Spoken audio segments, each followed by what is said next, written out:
yon baba. Ah, você. On ve la, on a passé, on va être pas blague, on va montrer la cam. Oh Jésus. La calabaga ici. Pas chita na calala. Bon Dieu, chita là.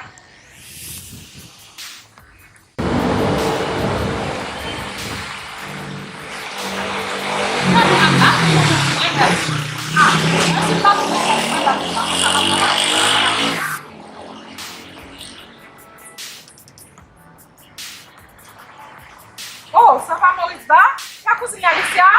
Maurice Ba? Oh! Você não pode fazer milagre. Dá para não ver a cidade não vai dar para na frente. Vamos chorar. Chorar só mais lá você sabe, você vai ter que terminar lá. Eu já fiz 4 de não mesmo. Quando ela fez esse baile, vai ser simplesmente da cara de mal, não, pas com outro de faire ça. Eu pas bem muito jogo. Mas você, se eu der como uma pela para bater, então você não pode. Você te dá, quando vai pagar ele lá. Mesmo se a Zaya chama da serviço. Unia lá, tá. Por que só lá chega? Por isso lá vai. Imagina, vai tomar conta de fête que veut for que bel grande d'avoir gagné. Pas pour pas soin. Moi pas chama não vai ça. Quando vai chama lá. Como vamos na bagagem ça? Regarde. Dentro de l'église. Tá com o ati. Já deu longo bagagem ça. Sou dele Bacarino, e não morre de não. Quando marchou visite, porque ela, madame não se la vinha, pour la raison de te casser ça. Dit ah, ce qu'on a acheté une médine là.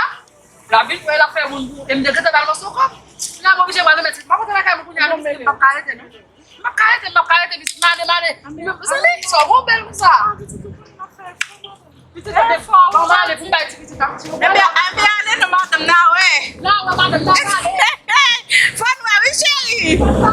OK.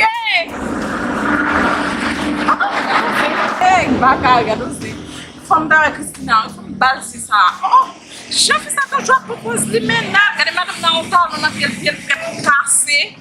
Ça va não sabe faire ça quand ela lâche ba crédit bagage, adore pour faire caille belle, pour la vie belle, pour la faire ton bagage. Ça va balsi, pas faire